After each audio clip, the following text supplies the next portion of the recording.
اسی زمانے میں ایک اور المناک واقعہ پیش آیا۔ خلیفہ بغداد مستعصی بامر اللہ کا انتقال ہو گیا اور ناصر الدین اس کا جانشین قرار پایا۔ خلیفہ مستعصی کو صلاح الدین ایوبی سے خاص انسیت تھی۔ وہ والی مصر کو مجاہد ملت کہہ کر مخاطب کرتا تھا اور اس نے کئی بار صلاح الدین ایوبی کے لیے قیمتی تحائف بھی بھیجے تھے۔ اس کے علاوہ صلیبیوں سے مارکہ آرائی کے موقع پر وہ صلاح الدین ایوبی کو ہر قسم کی مالی اور فوجی مدد بھی فراہم کرتا تھا۔ اس تمام صورتحال کے تناظر میں والی مصر ایک مہربان حاکم اور دوست کی اعانت سے بھی محروم ہو چکا تھا۔ مزید یہ کہ صلاح الدین ایوبی نئے خلیفہ ناصر الدین کے کردار و مزاج سے بھی ناآشنا تھا، تاہم اس نے فوری طور پر اپنا قاصد خلیفہ بغداد کی خدمت میں بھیجا۔ قاصد نے دربار خلافت پہنچ کر سب سے پہلے صلاح الدین ایوبی کی طرف سے خلیفہ مستعصی کی وفات پر تعزیت پیش کی، پھر والی مصر کا ایک خط نئے خلیفہ ناصر الدین کے حوالے کیا۔ صلاح الدین ایوبی نے اس مکتوب میں ملت اسلامیہ کے افتراق و انتشار کی بڑی اثر انگیز تصویر کشی کی تھی۔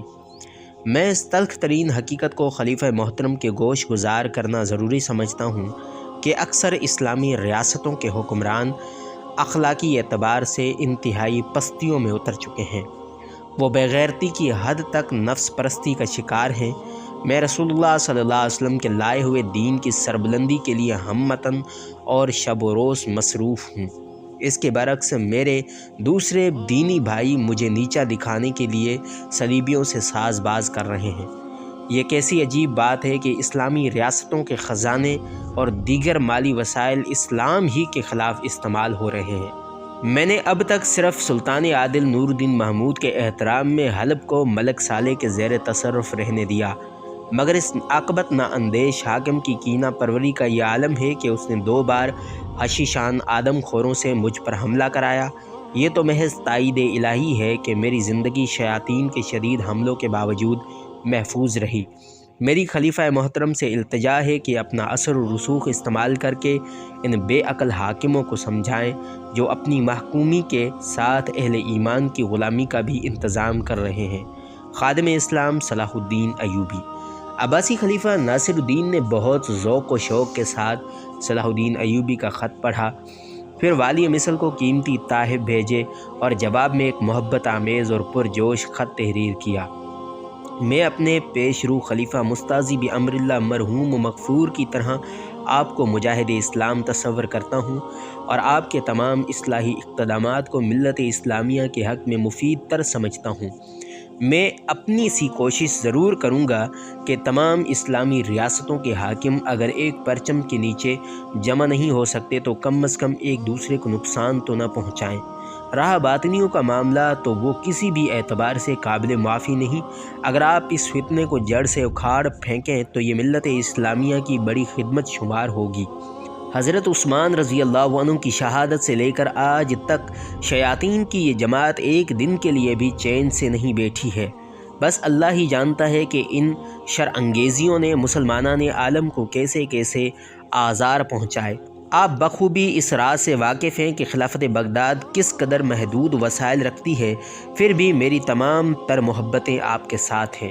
خلیفہ بغداد ناصر الدین کا مخلصانہ جواب پا کر صلاح الدین کو ایک قسم کی توانائی حاصل ہوئی اور اس نے باطنیوں کے تمام گروہوں کا قلعہ کما کرنے کا فیصلہ کر لیا۔ پھر والی مصر اس ارادے سے شام کی طرف بڑھا اور اس نے ان بدعقیدہ لوگوں کی بستیاں اجاڑنی شروع کر دیں۔